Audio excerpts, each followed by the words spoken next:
Aujourd'hui, on va vous parler de comment monter son équipe sales. Donc, je suis accompagné de Cyril à mes côtés que je laisse se présenter. Bonjour à tous. Je dirige l'école Rocket School et on forme notamment des commerciaux. Donc, on va partager un petit peu notre expérience, notre retour d'expérience sur l'utilisation d'Assess First, mais pas que, sur les profils qu'on recherche, les qualités qu'on recherche. Et donc, moi, je m'appelle Quentin Servel. Ça fait quelques années que je suis chez Assess First et que j'accompagne nos clients et nos prospects dans la mise en place de la solution. Et aujourd'hui, je travaille avec les différentes personnes de l'équipe commerciale sur la partie nouveaux clients, donc pour toujours continuer à promouvoir notre message. Aujourd'hui, on va vous montrer comment chez Assess First, on essaye d'accompagner le développement de notre entreprise par toujours le recrutement et l'amélioration de nos performances commerciales. Aujourd'hui, on va regarder aussi comment et quels sont les facteurs clés de succès commercial d'une entreprise. Donc pour ça, déjà, forcément, il va falloir définir une stratégie. Cette stratégie, elle va se définir par plusieurs choses. Déjà, on va retrouver des objectifs précis et réalistes à atteindre. Pour atteindre ces fameux objectifs, on va devoir définir un certain nombre de moyens et d'actions pour y parvenir. Et enfin, il faudra aussi essayer de se fixer une timeline, donc définir une durée et également des coûts associés pour pouvoir arriver justement à obtenir ces objectifs. Pour ça, bien entendu, il va falloir aussi des hommes pour les réaliser parce que c'est eux au final qui vont exécuter la stratégie. On peut bien avoir défini les coûts, bien avoir défini la timeline et les actions. Si on n'a pas les bonnes personnes pour les mettre en mouvement, ça risque d'être compliqué à obtenir ces objectifs. Donc pour ça, il va falloir bien entendu aussi accompagner ces équipes. Ça ne va pas être seulement des recruter, même si c'est une équipe, même si c'est une étape cruciale. Il va falloir les former et les accompagner. Et donc, on sait que la formation et l'accompagnement va nous aider à faire en sorte que la personne puisse être performante le plus rapidement possible. Parce qu'il est évident qu'une personne qui rejoint une équipe commerciale, peu importe son expérience, elle va avoir besoin d'un temps d'adaptation. Alors, ce temps d'adaptation, il va varier en fonction de son expérience, de son appétence vis-à-vis des solutions qui peuvent être des services ou même des objets que la personne va commercialiser. Mais toujours est-il que si on la forme et si on l'accompagne, elle sera beaucoup plus rapidement à l'aise et elle pourra délivrer beaucoup plus rapidement. Donc pour ça, on va aussi lui mettre à disposition un certain nombre d'outils qui vont l'aider dans sa mission et qui vont l'aider à pouvoir être de plus en plus performant. Par exemple, si on parle de la partie plutôt prospection, on va avoir des outils, des séquences d'emails automatisées qui vont nous permettre de programmer un certain nombre d'emails pour une liste de contacts déterminés et de faire en sorte qu'on n'appelle pas forcément dans le vide en cold calling, mais qu'on puisse regarder, par exemple, les personnes qui ont ouvert nos différents emails, si elles ont consulté nos pièces jointes, etc. Et du coup, d'avoir quelque chose à leur raconter, d'avoir une histoire à leur raconter quand on va être sur le premier contact. En deuxième, on a peut-être ce qui est le plus classique, qui est le CRM, qui va nous permettre d'avoir un suivi efficace des actions engagées et de pouvoir voir, par exemple, sur un salon qui va être effectué, sur un webinar, par exemple, comme aujourd'hui, quels ont été les taux de retour, combien de personnes on a pu toucher et si au final, le budget qui avait été défini pour réaliser ces missions a eu un retour sur investissement intéressant. Et enfin, en dernier, bien entendu, la data analyse qui va nous permettre d'identifier, par exemple, les meilleurs créneaux pour lesquels contacter les personnes. On sait qu'il y a des moments qui sont plus ou moins propices pour pouvoir atteindre sa cible. Et puis également, comment faire les relances, quels sont les emails qui fonctionnent les mieux, quelles sont nos typologies de clientèle avec lesquelles on va mieux fonctionner, et tout un tas de data qui vont encore une fois nous permettre d'être toujours plus performants. Donc là, on a mesuré, globalement, ça va nous permettre d'aller jusqu'à plus 30% d'efficacité quand on utilise correctement, bien entendu, ces outils, puisqu'il n'est pas forcément évident de les utiliser correctement. Donc, comment recruter une équipe justement commerciale ultra performante? On voit qu'on va pouvoir l'accompagner. On voit également qu'on va lui mettre à disposition un certain nombre d'outils pour pouvoir réaliser correctement sa mission. Mais encore faut-il qu'on puisse se recentrer sur les personnes qu'on va recruter et s'assurer que ces personnes-là, elles ont le bon potentiel pour réussir. Et quand on regarde un petit peu le marché, on se rend compte qu'il va falloir aller très vite, puisque on voit qu'en moyenne, un commercial, il reste que 45 jours sur le marché de l'emploi, ce qui est très très court et qui vous donne peu de chances de pouvoir capter les bons si jamais vous n'êtes pas très réactif. Donc l'objectif pour nous, ça va être de vous aider justement à travers ces candidats qui sont sur le marché et qui restent très peu de temps, à identifier rapidement parmi ce pool de candidats qu'on a en face de nous, celles et ceux qui sur un axe engagement-performance vont se retrouver au final en haut à droite de ce petit graphique, c'est-à-dire à la fois des personnes qui vont bien entendu réaliser leur mission et délivrer un certain niveau de performance, mais également, et c'est très important chez ACSR, aussi avoir un engagement. On se rend compte au final que de plus en plus chez nos clients aujourd'hui, non plus la question de performance est la première chose qu'ils nous évoquent quand ils nous parlent de leurs difficultés, les difficultés qu'ils peuvent recruter en recrutement, mais que c'est également la rétention. Puisqu'on a aujourd'hui des populations qui vont bouger de plus en plus, et l'idée, c'est vraiment de bien valider que les personnes elles vont pouvoir se retrouver dans votre entreprise, et on va le voir dans quelques secondes à différents niveaux. Donc pour ça, on se recentre sur le potentiel, et selon nous, le potentiel, ça va être la combinaison unique de 3 éléments clés. Déjà, on va retrouver les capacités de raisonnement. Pourquoi évaluer les capacités de raisonnement? Parce que tout simplement, on l'a vu, on va avoir une phase de formation, on va avoir une phase d'accompagnement, on va avoir des nouveaux outils à utiliser, et tout ça font qu'on va avoir un vaste niveau d'information qu'on va devoir intégrer assez rapidement pour pouvoir avoir justement un time to perform qui soit le plus court possible. Donc, bien entendu, plus la personne a des aptitudes intellectuelles élevées, plus elle va être capable d'intégrer toutes ces informations rapidement et de les retranscrire sur le terrain. Le deuxième, ça va être les motivations pour s'assurer que la personne n'a pas une fausse image de ce qu'elle perçoit comme étant le job de ses rêves, mais s'assurer qu'effectivement, aussi bien au niveau des tâches qu'elle, naturellement, elle cherche à faire, que de l'environnement qu'on va lui proposer, qu'elle se retrouve dans la mission et dans le projet qu'on lui propose, au moins sur du moyen long terme, puisque on l'a dit, il y a un time to perform, et du coup, l'idée, c'est de s'assurer que la personne, elle commence à délivrer pour l'entreprise et même qu'elle délivre pendant un certain moment avant qu'elle quitte l'entreprise. L'idée étant qu'elle ne commence pas au bout de 6 mois à délivrer et qu'à 8 mois, elle parte chez le concurrent.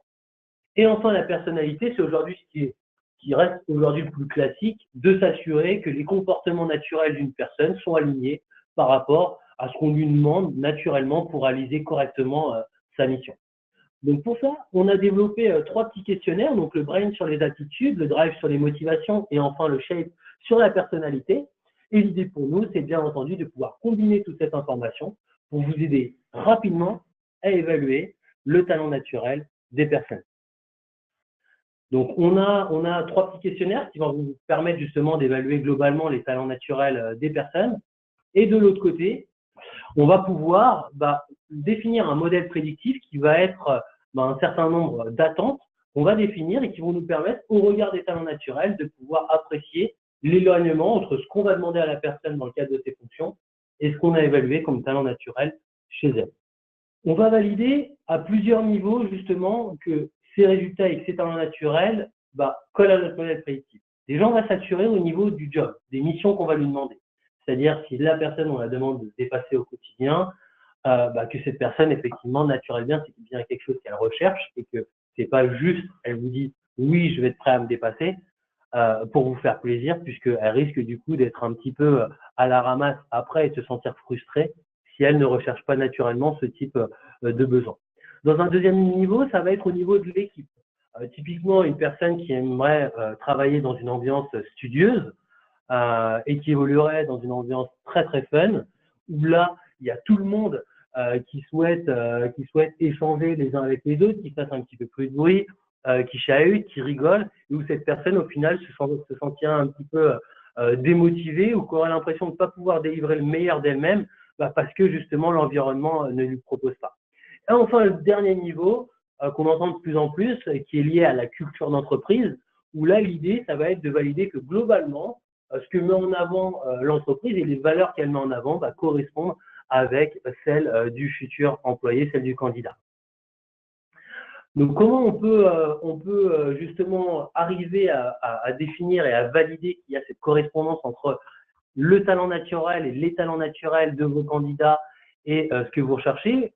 Déjà, vous pouvez utiliser les profils que nous, on a identifiés, c'est-à-dire qu'on a plusieurs millions de personnes qui ont passé nos questionnaires, qu'on a anonymisés et sur lesquels on a regardé concrètement quels sont les traits de personnalité, les motivations, les niveaux d'aptitude qu'ils partagent en fonction de leur poste. Donc, ça va vous permettre, par exemple, de regarder sur notre étude liée au sales, de trouver qu'il y a certains traits de personnalité, certaines motivations que ces personnes partagent et qui les différencient du reste de la population. L'idée, ça va être d'isoler ces éléments pour pouvoir reprojeter nos candidats dessus et s'assurer justement qu'ils collent par rapport au modèle. Si jamais vous souhaitez pas forcément projeter vos candidats par rapport à un modèle benchmark ou générique de ce qui se passe sur la population, mais vous cherchez vous-même à définir vos modèles parce que vous souhaitez quand même que les personnes collent à votre culture entreprise particulière, à vos attentes particulières, il est toujours bien entendu possible de le faire. Donc pour ça, en fait, vous allez rentrer ici, par exemple, le nom de votre modèle. Donc ça peut être un modèle sur votre culture entreprise, ça peut être un modèle sur vos attentes particulières. Et là, du coup, on va retrouver tous les items que nous, on évalue, par exemple, sur notre questionnaire SHAPE. Donc, par exemple, ici, on va retrouver le leadership influence, qui est la première grande famille qu'on évalue sur la base du modèle des Big Five. Donc, on va noter la personne sur un score de 1 à 10. Et en fonction du score qu'elle aura, donc il n'y a jamais de bon ou mauvais score, soit ce sera, par exemple, sur ce trait-là, plutôt une personne ici qui va préférer, donc qui va naturellement conserver une distance affective, soit de l'autre côté, une personne qui s'implique plus affectivement. À vous de définir votre attente. Donc, par exemple, là, je clique dessus et ça va me définir le fait que je recherche plutôt une personne qui, naturellement, va conserver une distance affective, puisque c'est quelque chose qui est, selon moi, impactant dans la capacité de la personne à prendre en main le poste et à s'y épanouir, parce que, par exemple, vis-à-vis de ses particularités de ce job, si elle s'implique trop affectivement, elle risque de ne pas forcément bien exécuter sa mission. Bien entendu, on va faire la même chose sur les autres items. L'idée ici, c'est pas de définir juste une perception de ce qu'on pense être bien pour pouvoir réaliser la mission, mais de vraiment ce qu'on va demander à la personne d'avoir au quotidien pour la réaliser correctement. On va arriver également sur les aspects drive, donc là plutôt motivationnel, par exemple sur ce que la personne veut faire. L'idée, encore une fois, je le répète, c'est uniquement de sélectionner ce qu'on va demander à la personne de réaliser plus de 80% de son temps. Si typiquement on lui demande d'analyser des données uniquement 5% de son temps en entreprise, ça ne sert à rien de cliquer dessus, puisqu'il y a aussi bien entendu une phase d'adaptation. On ne demande pas à des personnes d'être exactement parfaites par rapport à ce qu'on demande. Et enfin, tout en dernier, un niveau de maîtrise sur des items qui vont être importants pour nous. Typiquement, si on va demander à cette personne de manipuler régulièrement des chiffres, en fonction des chiffres et des calculs qu'on va lui demander de réaliser, on va savoir si, par exemple, on va demander minimum un niveau intermédiaire ou avancé. Je vais venir enregistrer ce modèle et après, je vais pouvoir l'utiliser. La limite de ce modèle-là, ça va être qu'au final, si on a parfois des problèmes en recrutement, c'est parce que on peut se poser la question sur est-ce que les critères que je mets naturellement dans mes fiches de poste, les critères sur lesquels je fais attention quand je recrute, sont les bons. Parce que sur la base de ces critères, ça m'arrive effectivement de recruter de très très bons candidats, mais ça m'arrive aussi d'être totalement à côté de la plaque et d'avoir une personne qui me quitte au bout de 3 mois, de 6 mois, ou même juste au moment où elle commence à délivrer du résultat. Donc nous, ce qu'on a essayé de développer sur notre application au fur et à mesure de ces dernières années, c'est un algorithme qui va vous permettre de pouvoir vous baser sur les faits réels. Et comment on fait ça en fait? On va vous permettre de pouvoir évaluer vos collaborateurs sur un même poste. Donc par exemple, là on retrouve des personnes qui sont sur mon équipe commerciale. On va leur envoyer un message de communication en leur invitant à compléter nos questionnaires, bien entendu en leur expliquant que c'est dans l'intérêt de l'entreprise pour faire en sorte qu'elle puisse recruter mieux et mieux connaître les personnes qui composent l'équipe. Et donc, à partir de ce moment-là, les personnes vont compléter les questionnaires. Dès qu'elles finissent de compléter, bien entendu, on leur délivrera un retour et elles pourront en discuter avec leur manager ou leur équipe RH. Et vous, de votre côté, vous allez pouvoir rentrer le niveau de performance de chacune de ces personnes, également l'attitude, donc là plutôt un aspect qualitatif. Et une fois que vous faites valider, au final, nos algorithmes vont pouvoir reprendre toutes les données liées à ces personnes et regarder quels sont les traits de personnalité que partagent ceux qui délivrent du résultat, quels sont les traits de motivation que partagent ceux qui se plaisent dans mon entreprise et qui adoptent la bonne attitude, et à l'inversement, quels sont les traits que partagent ceux qui sont un petit peu plus en décalage par rapport à ce que nous attendons. On va aussi vous présenter le pouvoir prédictif de notre modèle, c'est-à-dire que plus on a obtenu des éléments distinctifs de ceux qui réussissaient et qui étaient engagés dans notre entreprise, de ceux qui étaient un petit peu plus en décalage, plus ce taux va être important et vous dit qu'au final, notre modèle, si vous l'utilisez, plus de 8 fois sur 10, quand vous recevrez un candidat qui aura un taux d'adéquation suffisant, vous ne vous tromperez pas. On vous donne également des informations sur la rareté de votre profil, donc globalement combien de candidats il vous faudra pour pouvoir en trouver un bon. Et à partir de ce moment-là, également, on vous montre bien entendu ce qu'on a observé. Donc, il peut y avoir deux choses. Soit on peut retrouver les zones vertes où on a retrouvé globalement les personnes qui réussissaient et qui étaient engagées sur ce type de score. Soit ça peut même être l'inverse, des personnes.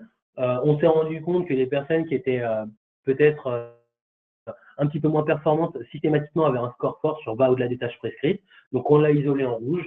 Et bien entendu, l'idée, c'est de faire en sorte que les prochains candidats qu'on reçoive ne soient peut-être pas dans cette zone, puisque c'est une zone qui est directement liée au fait d'être contre-performant. On ne va pas sélectionner tous les critères. L'idée, ce n'est pas de cloner ici. C'est vraiment de s'assurer que les comportements minimums pour pouvoir s'épanouir dans le poste et être performant sont respectés au niveau de la présélection. On va retrouver également les motivations qui vont permettre à la personne de se plaire dans son poste. L'idée, ce n'est pas simplement de recruter les meilleurs, mais s'assurer aussi que la mission va leur plaire. Et enfin, les niveaux d'aptitude présents chez les personnes qui délivrent du résultat. Je vais pouvoir soit l'ajuster à ma guise, soit l'enregistrer directement, ce qu'on vous recommandera, et après de pouvoir l'utiliser directement et s'assurer du coup que les collaborateurs sont en phase vis-à-vis de ce qu'on recherche et de la culture d'entreprise qu'on va chercher à mettre en place. Pour l'utiliser après, on va essayer aussi de rendre ça simple. Donc là, on a fait le petit travail en amont que nos clients font aujourd'hui pour bien définir le modèle. C'est peut-être la seule phase de travail qu'on leur demande sur notre plateforme. Après, pour vous, ce sera très simple. Comment ça se passe concrètement? Vous allez avoir un lien d'inscription direct. Celui-là, vous pouvez soit directement le garder dans vos brouillons de votre boîte mail et l'envoyer à chaque candidat en faisant un petit copier-coller, soit vous pouvez directement le mettre dans votre annonce, c'est ce qu'on vous recommande. Et dès qu'une personne va venir cliquer sur ce petit lien ici, on va l'inviter à rentrer son nom, prénom, et elle va pouvoir commencer à réaliser notre premier petit questionnaire Shape, et au bout de 10 minutes, elle aura complété le premier module. Donc, elle se retrouvera au final dans votre campagne de recrutement. Donc là, je recrute des vendeurs pour mon enseigne. On va retrouver tous nos candidats, donc classés en fonction de leur taux d'adéquation. Où effectivement, j'ai un petit peu de bocal, je me suis mis tout en haut. Et après, en fonction du taux d'adéquation, vous allez descendre et vous retrouverez des taux d'adéquation qui seront différents. Nous, le seuil qu'on vous recommande, bien entendu, c'est 60%. Personne n'est parfait et ce qui fait la différence, après, on est quand même sur de l'humain, ça sera la rencontre que vous allez faire dans l'entretien. Donc 60%, pourquoi? On veut s'assurer que plus de la moitié des comportements et des motivations de la personne vont dans le sens de ce que vous recherchez. Le reste, encore une fois, ce sera l'échange et le feeling que vous aurez l'un envers l'autre. Mais bien entendu, tous les scores ne sont pas égaux. Par exemple, si j'arrive sur un score, hop, je vais regarder par exemple le 64% ici. On voit qu'il n'y a pas les mêmes couleurs sur chacun des items. Pourquoi? Ça veut dire que le 64%, il est composé de différents taux d'adéquation. C'est juste une moyenne. Et j'y reviendrai tout à l'heure, mais une personne, par exemple, qui a une bonne personnalité, des bonnes motivations, mais pas un bon taux d'aptitude, elle peut avoir le même score qu'une personne qui a, à l'inverse, pas une très bonne personnalité, mais des bonnes motivations et des bonnes aptitudes, et ce 64% n'aura pas la même signification. Donc, pour vous éviter de rentrer dans le détail de tous ces petits calculs de psychologues du travail et de psychométriciens, on a inventé le petit Magic Button qui sera utile uniquement si vous avez du coup une grosse volumétrie de candidats. Et en cliquant dessus, au final, on fera ce que font justement nos psychologues du travail en interne et nos psychométriciens. On vous recommandera des profils qui, selon nous, valent le coup d'être rencontrés en entretien, et d'autres en rouge ou en blanc sur lesquels on a du mal à se positionner. Et on vous dira, d'abord, regardez dans ceux qui sont en bleu. Si vous ne trouvez pas la perle rare, et si jamais vous ne la trouvez pas, pourquoi pas, dans un deuxième temps, rencontrer les autres. L'idée étant, bien entendu, de recevoir moins de personnes en entretien parce qu'on aura mieux ciblé les bons potentiels et du coup, vous retrouverez le bon candidat plus rapidement. Je vais cliquer sur un des taux d'adéquation. Donc, par exemple, Emmanuel, où est-ce qu'elle se trouvait? Hop, je vais cliquer peu importe sur un taux. Je vais arriver sur la fiche de la personne, donc en l'occurrence Emmanuel. Donc, elle qui avait eu 82% d'adéquation. Quand je vais scroller, je vais obtenir son détail. Donc, quel est son potentiel de réussite, quel est son potentiel d'engagement. Je vais également pouvoir voir son taux d'affinité avec le futur manager. Bien entendu, encore faut-il que la personne ait accepté de compléter également ces questionnaires. La personne pourra remplir ses compétences techniques. Et ce qui va être intéressant pour nous, c'est de regarder les résultats d'Emmanuel au vu de ce que nous, on a défini comme étant nos attentes. Donc, on retrouve nos fameuses zones vertes, nos zones d'attente, les fameuses zones rouges qui sont plutôt les zones à l'inverse où on va essayer de faire en sorte que la personne ne se retrouve pas. Les scores qu'elle a obtenus avec cette fameuse araignée, on vous met en vert dès que le comportement, il y a un matching, c'est-à-dire qu'effectivement, Emmanuel présente bien le comportement qu'on attend d'elle pour le poste, et plutôt mettre en rouge lorsque le comportement est plutôt à l'opposé. On ne va pas vous demander d'interpréter tout ça, puisque, encore une fois, comme je le disais au début, le but c'est d'aller vite et de simplifier tout ça. Donc, on va vous faire une petite synthèse. Quels sont les points forts, quels sont les points de vigilance pour le poste, pour pouvoir rapidement identifier les points qu'il faudra aborder lors de l'entretien. Et après, on va pouvoir rentrer dans le détail, par exemple, plutôt sur la partie motivationnelle, sur quelles sont les bonnes motivations qui collent par rapport à ce que je recherche, quelles sont les motivations qui sont un peu plus en décalage par rapport à ce qu'on a observé chez les personnes qui étaient engagées dedans. Donc, encore une fois, on vous fera une petite point fort, point faible, mais là, plutôt sur l'aspect motivationnel. Donc, vous avez point fort, point faible sur l'aspect personnalité, point fort, point faible sur l'aspect motivationnel. Pour tout de suite en entretien, aborder les points qui sont importants et les points qui pourraient amener la personne soit à ne pas s'y retrouver dans le poste, soit à ne pas délivrer de résultats à moyen long terme. Enfin, on sait que Emmanuel ne va pas travailler seul. On vous a donné un petit indice tout à l'heure avec François, mais on va aussi essayer d'aller encore plus loin. En l'occurrence, si Emmanuel demain doit travailler avec Clément, ce qui pourrait être intéressant pour nous, dans la mesure où on est capable d'évaluer la manière de travailler d'Emmanuel et la manière de manager de Clément, de pouvoir rapprocher ces deux informations et de s'assurer que ces personnes, naturellement, elles vont pouvoir travailler ensemble de manière correcte. Donc là, on va vous donner un taux d'adéquation qui n'est pas un taux d'adéquation pour pouvoir vous dire ils peuvent travailler ensemble, ils ne peuvent pas travailler ensemble, mais plutôt pour apprécier la facilité avec lesquelles deux personnes vont pouvoir travailler ensemble.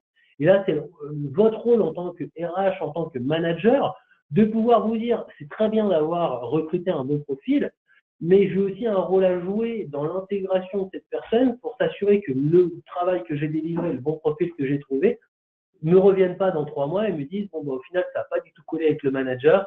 Du coup, je viens mettre un terme à ma période d'essai. Donc, pour ça, en fait, vous avez le taux d'adéquation qui va vous dire soit il y a un gros taux d'adéquation, ça va être très naturel pour eux de travailler ensemble, et au final, je vais pouvoir rester un peu plus en retrait. Normalement, ça se passera bien. Soit il y a un taux d'adéquation qui est un peu plus faible, et là, ça va être intéressant de me pencher sur ce taux d'adéquation, sur pourquoi il est faible, et d'essayer de leur donner des pistes ou de les aider à mieux se connaître en amont de la collaboration pour faire en sorte que ça se passe au mieux. On vous donne un petit indicateur profil similaire complémentaire, totalement décorrélé du taux d'adéquation. On peut être très complémentaire et très bien marcher ou être trop différent et être similaire et du coup super bien s'entendre ou rentrer en conflit parce qu'on est trop similaire. On va obtenir la réciprocité dans la relation et encore une fois, si le taux d'adéquation n'est pas très bon, on va vous inviter à arriver sur les 7 points clés de la vie au travail. On va retrouver 3 sous-parties à chaque fois, l'idée n'étant pas de lire tout, donc on vous fait des petits bullet points. Lorsque c'est gris, on n'est pas tout à fait pareil, mais ça ne devrait pas poser problème. Lorsqu'on est vert, clairement, ça sera un des points faibles, on pourra se reposer dessus. Et par contre, lorsqu'il y a un point rouge, clairement, il faudra les aider à mieux se connaître. Typiquement, ici, on va prendre le premier sur planifier l'activité. On voit que clairement Clément est très méthodique dans sa manière de travailler, alors qu'Emmanuel, elle, préfère beaucoup plus improviser. On peut imaginer le début de leur collaboration où Clément va donner 10 tâches à Emmanuel à effectuer. Emmanuel va commencer par les dernières pour finir par les premières. Si Clément arrive au milieu de la semaine et lui demande où il en est et voit qu'elle a commencé par les dernières, ça risque de pas forcément lui plaire.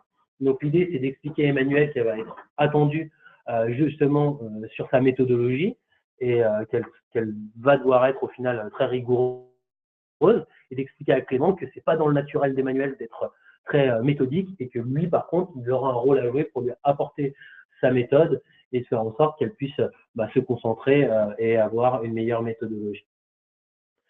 Enfin, on essaie aussi de rendre ça un petit peu plus engageant du côté candidat. Donc, dès qu'une personne complète nos questionnaires, que ce soit le collaborateur en interne pour vous aider à calibrer votre modèle, que ce soit le futur manager pour pouvoir justement évaluer cette compatibilité managériale entre futur employé et le manager, ou que ce soit pour tous vos candidats qui parfois vous connaissent ni d'Ève ni d'Adam, ou même qui vous connaissent mais qui n'ont pas forcément, encore une fois, une bonne image de vous, ils ne vous connaissent pas en tant que recruteur,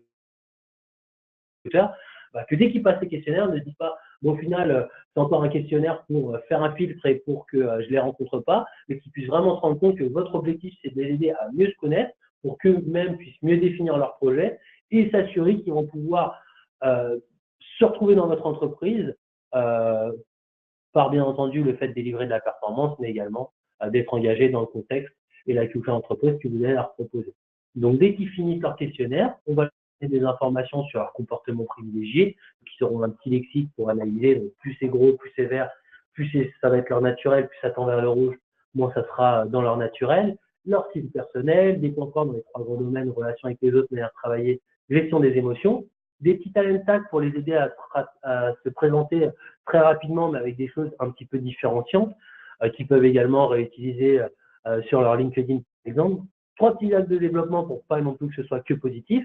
Et dans le même sens, également, s'ils complètent la partie motivationnelle sur leurs 3 motivations principales, les 3 choses qui les motivent le moins, les activités qu'ils vont pouvoir privilégier, l'environnement dans lequel ils aiment travailler, le style de management. On a tous des styles de management qui vont nous permettre d'être plus ou moins engagés et de délivrer plus ou moins de résultats. La culture d'entreprise et enfin, au niveau des aptitudes intellectuelles.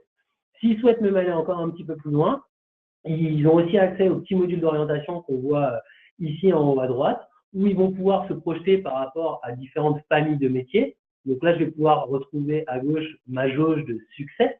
Donc, plus elle est remplie, plus j'ai un potentiel pour réussir dans ce type de fonction. Et à droite, sur l'épanouissement. Donc, ça veut dire que là, plus elle est remplie, plus mes motivations sont alignées par rapport à ce qu'on risque de me proposer dans cette famille de métiers.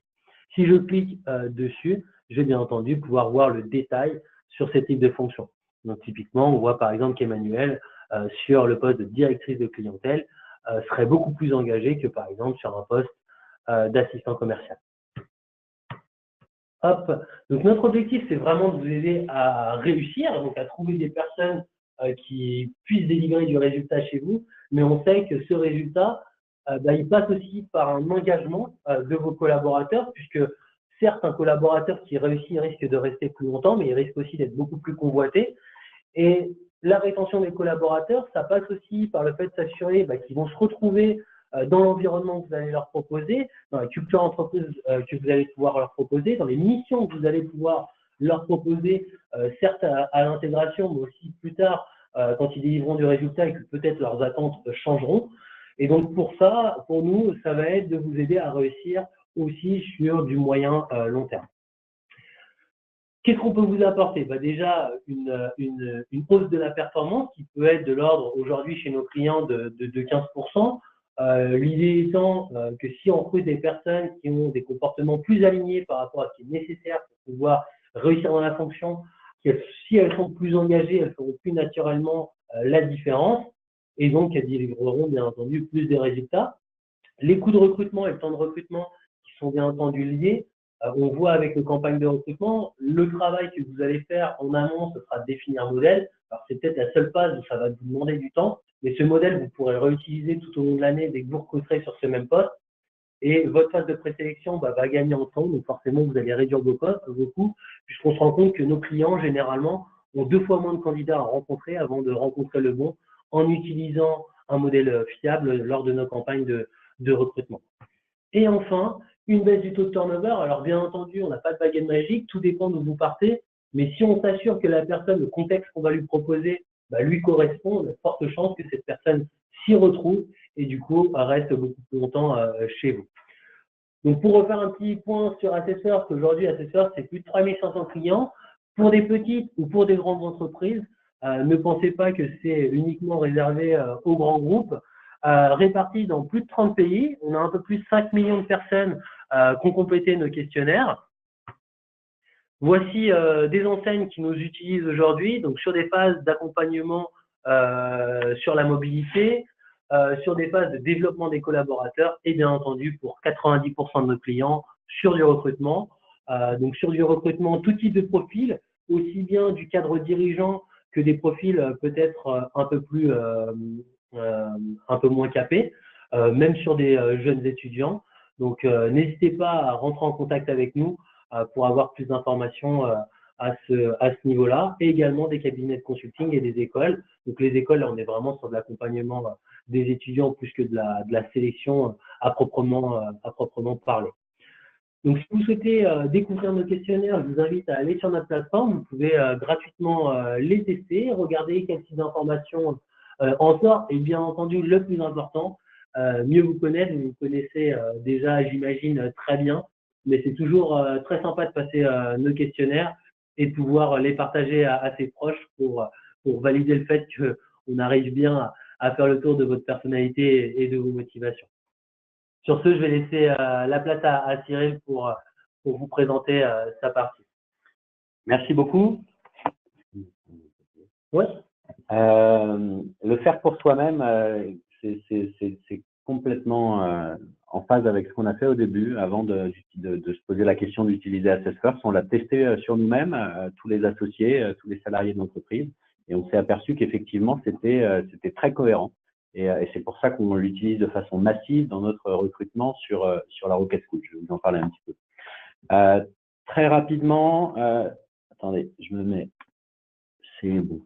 Très rapidement, le numérique a bouleversé la donne dans beaucoup de métiers. On parle énormément de d'ubérisation, même si maintenant le terme est un peu galvaudé, mais ça a beaucoup changé, et notamment dans le commercial. C'est-à-dire qu'avant, le commercial allait prospecter, les gens ne connaissaient pas forcément son produit, il n'avait pas forcément beaucoup d'informations sur les gens, il n'avait pas beaucoup de moyens de communiquer, d'automatiser les choses. Ça a complètement changé, c'est-à-dire qu'aujourd'hui, les clients sont très renseignés sur vos produits, notamment parce que les informations sont sur Internet, ils vont avoir des avis clients, ils vont avoir des retours. Donc, la mission a un petit peu changé. Et pour le commercial, ça change aussi parce que le commercial, finalement, lui aussi peut, grâce au numérique, avoir plein d'informations. Et là, je retrouve ce que tu disais tout à l'heure sur les 30% d'efficacité en plus pour des commerciaux qui maîtrisent les nouvelles techniques du numérique, notamment les séquences de mails, de pouvoir aller chercher des données sur les clients, de voir de récupérer plein d'informations pour pouvoir personnaliser encore mieux le message. Donc voilà, donc il ne faut pas forcément voir ça comme quelque chose de dangereux, mais plutôt comme un monde d'opportunités pour être beaucoup plus efficace. Alors, notre mission à la Rocket School, c'est on est spécialisé sur tout ce qui est acquisition. Donc, on a deux métiers. Donc, on va aider les entreprises à accroître leur activité avec des profils commerciaux et aussi des profils chargés de marketing.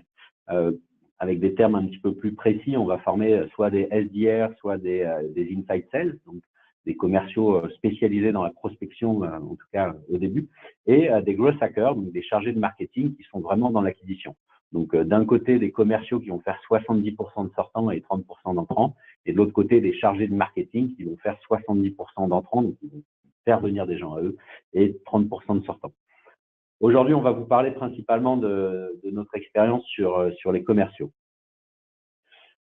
Notre conviction et la problématique qu'on adresse, c'est qu'on s'est aperçu que d'un côté, on avait des étudiants qui ne connaissaient pas ces métiers, qui ne connaissaient pas les métiers, les nouveaux métiers du numérique.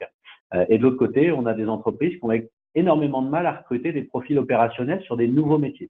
Et donc, ce qu'on veut faire à la Rocket School, c'est de mieux mobiliser la formation pour faire le lien entre ces deux populations qui se cherchent, et donc de permettre à la fois de tendre la main à des jeunes, à des chômeurs, à qui il manque finalement pas grand-chose. Et là, on verra qu'Assessors nous aide beaucoup à à identifier ce potentiel. Et de l'autre côté, des entreprises qui n'arrivent pas à recruter, du coup, qui sont freinées dans leur croissance. Et donc, nous, on souhaite faire le lien et permettre à ces deux populations d'accélérer. Comment on le fait? Comment on le fait? On le fait en 3 étapes qui correspondent un petit peu à nos 3 piliers, les 3 piliers de notre raison d'être et de notre façon de faire. La première, c'est identifier le potentiel de matching. Je vous donnerai l'exemple de notre promotion, de la promotion qui est en cours, mais globalement, on a eu 2500 candidats, on en a pris 30. Et l'idée, c'est vraiment de trouver les gens qui sont en capacité de réussir dans un métier. Donc, soit un métier de commerce, soit un métier lié au marketing. C'est des traits de caractère un petit peu différents. Et on pense que ça n'a pas de sens d'accepter, enfin, ça n'a pas de sens. C'est pas forcément cohérent d'accepter un étudiant qui veut faire une formation, mais qui n'a pas les soft skills. Je donne un exemple tout bête. Un commercial, quelqu'un qui veut faire commercial, mais qui n'aime pas aller vers les gens, qui n'aime pas aller vers les autres, qui n'aime pas chercher à convaincre, en fait, c'est pas lui rendre service que de l'accepter parce qu'on le met potentiellement dans une situation d'échec. Il va aller en entreprise, il va pas y arriver, il va pas être bien et l'entreprise sera pas contente. Donc, le potentiel de matching est super important. Ensuite, notre deuxième pilier, c'est de répondre un peu à un pain point des entreprises. C'est qu'aujourd'hui, quand vous recrutez un jeune ou un chômeur qui n'est pas encore formé, du coup, vous allez devoir le former. Ça va vous prendre 1 mois, 2 mois, 3 mois, 6 mois avant qu'il soit pleinement opérationnel. Et du coup, c'est un frein. Vous dites, je ne vais pas engager quelqu'un. Voilà, il y a un risque qui est assez élevé. Et donc, dans l'approche de Rocket School, mais je reviendrai un petit peu en détail là-dessus, on va le former sur un socle de compétences opérationnelles métiers pour que le premier jour, quand il arrive en entreprise, il soit opérationnel. Et ensuite, là, pour l'instant, c'est des formations qu'on fait en interne qui sont gratuites, enfin pas gratuites, mais qui sont payées par Pôle emploi. Et ensuite, il arrive chez vous en alternance. Et là, l'idée, ça va être de le suivre et de le faire grandir, de lui permettre d'aller plus loin. Alors, concrètement, comment ça marche? Concrètement, donc, il y a 3 étapes. La sélection de profils. Donc, on va chercher des profils qui sont adaptés aux besoins de l'entreprise. Ensuite, cette formation intensive de 3 mois qu'on va faire chez nous, avec un objectif, c'est de le rendre opérationnel. Et notre promesse, c'est que le premier jour où il arrive en entreprise, il est opérationnel sur un socle de compétences métiers qu'on a défini pour chaque métier avec des entreprises. Donc concrètement, pour la partie commerciale, sur des profils de commerciaux, on s'adresse à une spécificité qui sont les inside sales ou les SDR, donc les commerciaux qui vont faire beaucoup de prospection. Donc on va chercher principalement 4 traits de caractère. Le premier, c'est va spontanément vers les autres. Le second, c'est cherche à convaincre les autres, va au-delà des tâches prescrites et persévère face aux obstacles. On imagine mal un commercial à qui on dit « Ah non, votre produit ne m'intéresse pas », dire « Ok, tant pis, au revoir ». Non, nous on cherche des gens qui vont dire « Ah bon, pourquoi ça ne vous intéresse pas ?» qui vont essayer de persévérer, qui vont un petit peu continuer. Ensuite, il y a des soft skills qui sont un peu, enfin, sur lesquels on regarde un petit peu moins, mais qui sont quand même importants. C'est s'adapter au changement, parce que c'est les métiers souvent changé et est attiré par les tâches variées. Là, vous voyez, on cherche quelqu'un qui n'est pas forcément attiré par des tâches variées pour une raison toute simple, c'est que comme on est sur des inside sales, des SDR, donc qui sont des métiers de prospection qui sont assez répétitifs, si on a quelqu'un qui a envie de changer tous les jours et qui a envie de faire quelque chose de différent tous les jours, ça va être assez compliqué, on risque de le perdre. On va également chercher quelqu'un qui n'est pas forcément intéressé par la stabilité, qui cherche du coup, notamment, c'est logique pour des commerciaux qui ont une bonne part de leur rémunération qui est sur du variable. Donc voilà un petit peu le type de profil qu'on va rechercher pour les former ensuite et les envoyer en entreprise. Alors, une fois qu'on a sélectionné nos candidats, on arrive sur le bootcamp. Et là, l'idée, ça va être, et notre promesse, c'est que quand ils arrivent chez l'entreprise, ils sont opérationnels sur ce que j'appelle un SCOM, un socle de compétences opérationnelles métier minimum. Et donc, pour le commercial, on a identifié, en accord avec nos entreprises partenaires, déjà, c'est quelqu'un qui arrive vite à comprendre les clients, qui arrive vite à construire des personnages, à dire, voilà, moi, je cherche quelqu'un qui va être, je cherche des gens qui sont dans des entreprises de tel code APE, qui sont dans des entreprises de telle taille, dans telle région, etc. Donc, vraiment, identifier efficacement un persona. Ensuite, on va former des gens qui vont être capables de construire et d'acheter des listes de leads. Donc, soit à la main, en dur, sur LinkedIn, sur différents réseaux sociaux, soit quelqu'un qui va être capable d'utiliser des outils comme Mixdata, comme Corporama, soit quelqu'un qui va être capable d'utiliser la solution LinkedIn payante, soit quelqu'un qui va être capable de vous dire, bon, si on peut les acheter, par exemple, à la CCI, ça coûte 50 € le lead. Voilà, ça, on va les former là-dessus. Ensuite, on va les faire travailler sur l'enrichissement de leur liste. C'est-à-dire qu'aujourd'hui, avoir le compte LinkedIn d'une personne, avoir le compte Twitter, avoir ce type d'information va vous permettre de récupérer encore plus de données sur une cible potentielle. La suite logique, c'est de faire de la prospection téléphonique, et ça, c'est pas évident du tout, donc c'est quelque chose qui s'apprend. Donc, on va travailler avec eux sur le phoning, sur la téléprospection. Ensuite, faire du social selling, du nurturing, donc utiliser les réseaux sociaux.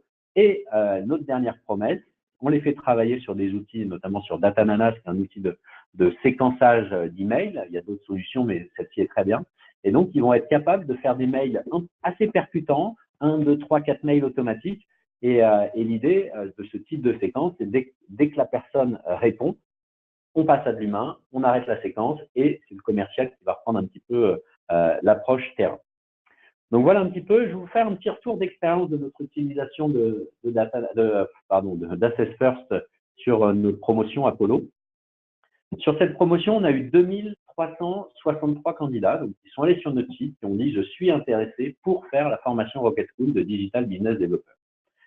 Ces 2300 candidats, on ne l'a pas fait à la main, on a fait un petit peu de marketing automation avec Mailchimp où on leur a automatiquement envoyé 3 mails en leur demandant de remplir le test Assess First correspondant à ce profil qu'on avait identifié. Sur les 2363, j'ai eu 868 résultats. Alors, qu'est-ce qu'on en tire comme enseignement? Le premier enseignement, c'est globalement quelqu'un qui postule, qui dit « j'ai envie de venir chez vous » et qui ne prend même pas 20 minutes pour remplir le premier test d'assesseur, c'est quelqu'un qui ne nous intéresse pas. Il ne nous intéresse pas parce qu'il n'a pas la motivation. Et on est un petit peu dans une nouvelle génération où les gens cliquent, où les jeunes vont tenter 15 000 choses mais sans forcément trop regarder. Eh bien, d'avoir ce premier filtre, de dire « Ok, tu as envie de candidater, passe ce test », c'est un premier filtre qui nous permet de voir les gens qui sont le plus motivés. Donc, sur ces 868, on va se concentrer ensuite sur le modèle prédictif Assess First que je vous ai présenté tout à l'heure, et notamment chercher ces 4 qualités, ces 4 traits de caractère qui sont « j'aime bien aller vers les autres, j'aime bien chercher à convaincre, j'aime bien dépasser mes objectifs, et j'aime bien, du coup, aussi, je ne m'arrête pas dès qu'on me dit non, je suis un petit peu persévérant ». Là-dessus, on en a trouvé 204. Et là, vous voyez, typiquement 2300 CV, on n'aurait pas pu les gérer à la main. Assess First nous a rendu vraiment un énorme service sur cette présélection. Et sur les 204, du coup, petite anecdote, du coup, ça fait à peu près 600 personnes à qui on a envoyé le mail automatique de refus. Et ce qui est assez drôle, c'est que là, l'humain reprend la main. Et j'ai un candidat qui a reçu le mail de refus, qui est venu chez nous le lendemain en costard-cravate et qui a dit « Écoutez, j'ai reçu votre message, mais moi, j'ai vraiment envie de faire votre école, donc j'ai quand même envie que vous me laissiez une chance. » Et là, ce qui est génial, c'est que c'est pas l'algo qui va tout décider. Le rôle du RH, il est encore ultra important. Et donc, typiquement, là, il nous a montré qu'il avait vraiment envie. On l'a remis dans le process de sélection, bien évidemment. Donc, il faut voir Assess First comme une solution qui est géniale, mais qui peut, voilà, ça ne remplace bien entendu pas l'humain. Donc, sur ces 204, nous, ce qu'on fait, c'est qu'on les a tous appelés au téléphone. Comme on sait qu'il y a toute une partie prospection téléphonique derrière, on va vérifier qu'au téléphone, ils nous donnent envie, qu'ils sourient au téléphone, qu'ils ont un petit peu la pêche, qu'ils ne nous donnent pas envie de dormir. Sur les 204, on en a sélectionné 124 avec qui on a eu envie de travailler. Et sur ces 124, on les a tous rencontrés en présentiel, donc en physique dans nos locaux. Et là, vous imaginez encore 2500 candidats, on n'aurait pas pu tous les rencontrer. 124, ça reste un gros volume, mais c'est faisable. Sur ces 124-là, en physique, on s'aperçoit un petit peu si ça a du sens, si on a envie de travailler avec eux, s'ils ont une poigne de main qui donne envie. Bref, on voit si on a envie d'avancer. Sur les 124, on a sélectionné 65, qui étaient vraiment pour nous de très, très, très bons niveaux. Et sur les 65, on les fait matcher avec des entreprises.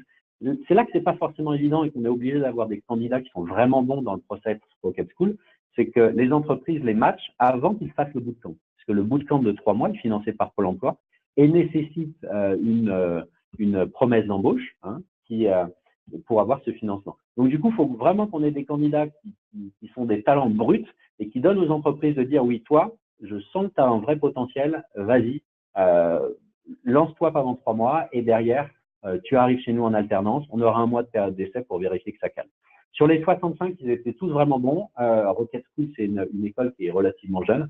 En termes de places, on avait uniquement 30 places physiques. Donc, on a pris les 30 meilleurs qu'on a positionnés en entreprise.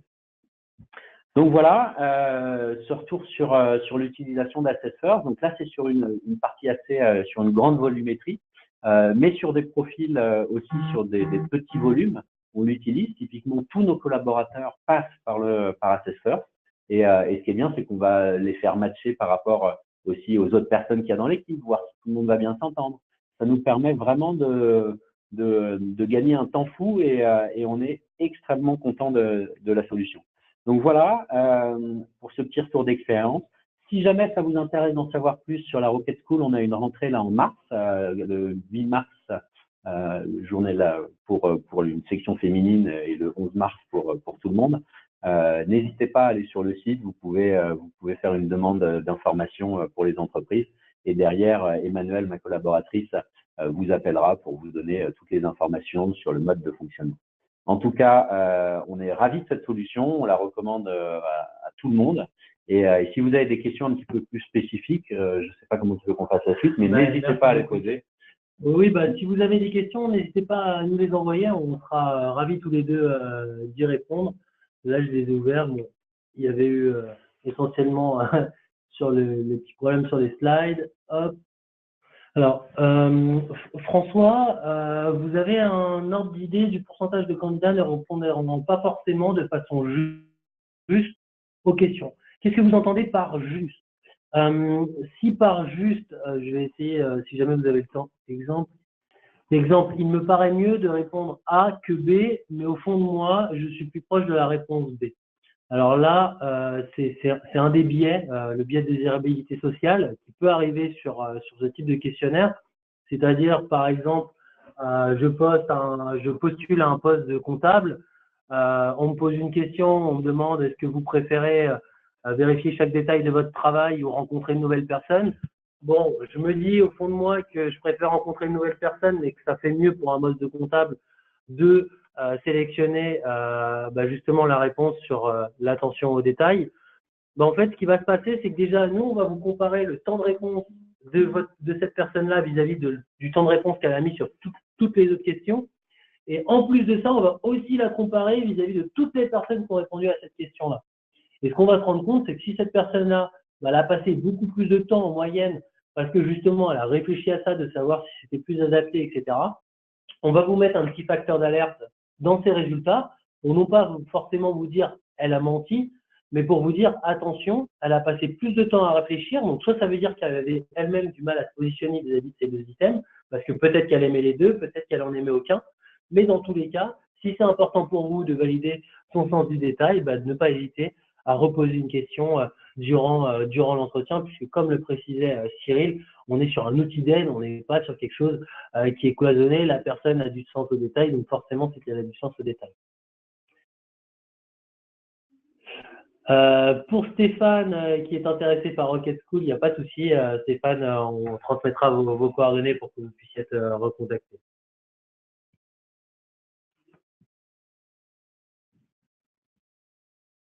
Pour les autres, je vous invite à poser vos questions. On va rester encore 5 petites minutes. Donc, si vous avez des questions, n'hésitez pas, on se fera un plaisir d'y répondre.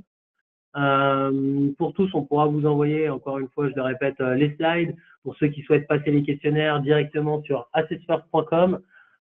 Vous verrez que vous pouvez les tester gratuitement.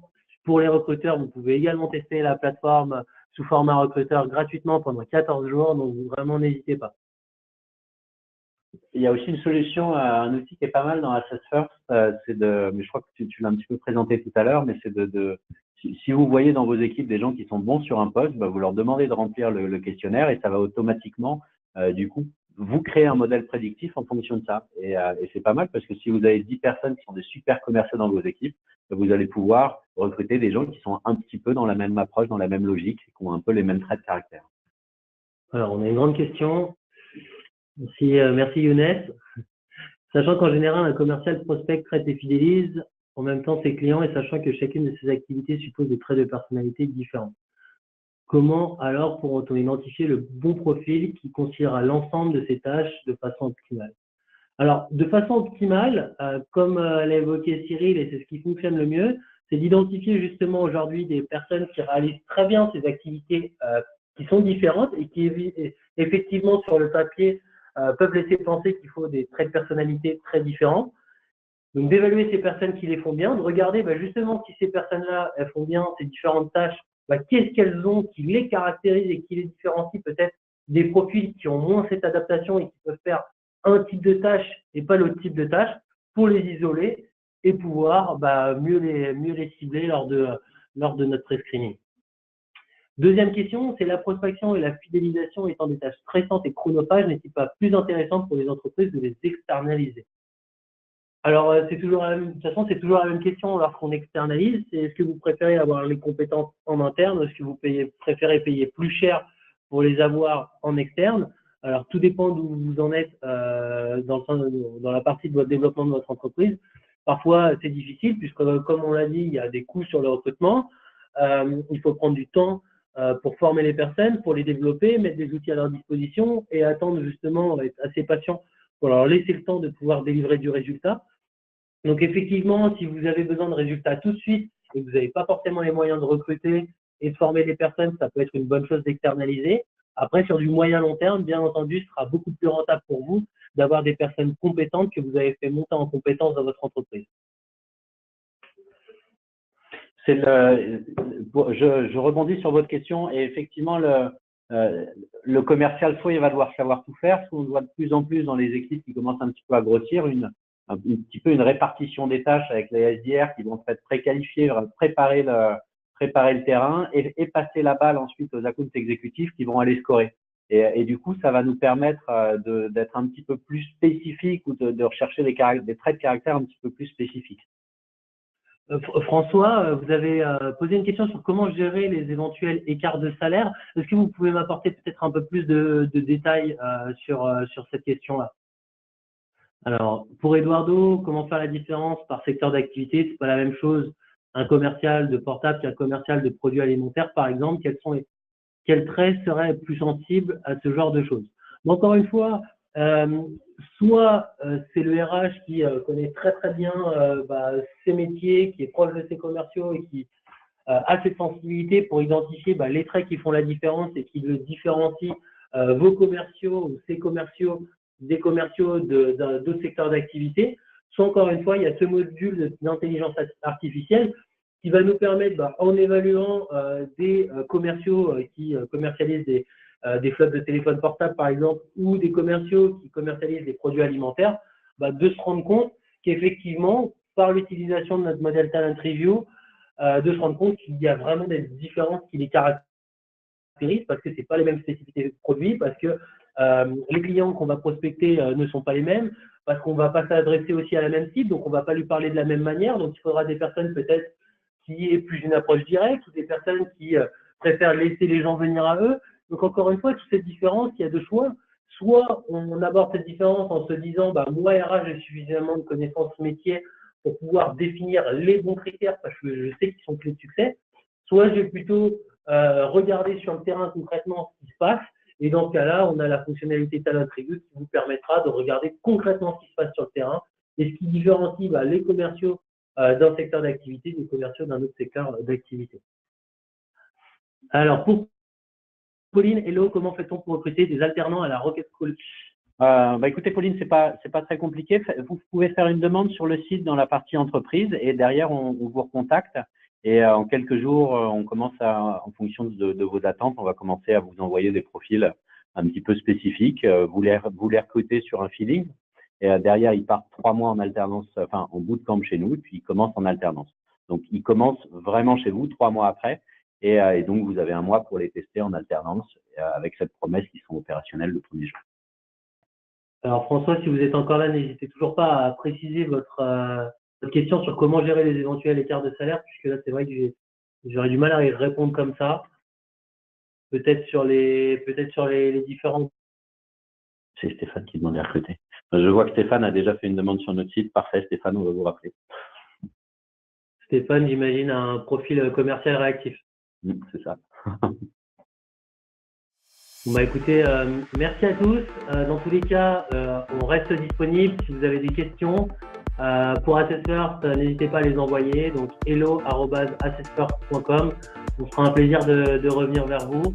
Et donc sur le site de la Rocket School, j'imagine. Oui, tout à fait. Sinon, contact@rocketschool.com, comme l'a fait Stéphane. N'hésitez pas, avec grand plaisir. Merci à tous et puis bonne journée. Merci, au revoir. Au revoir.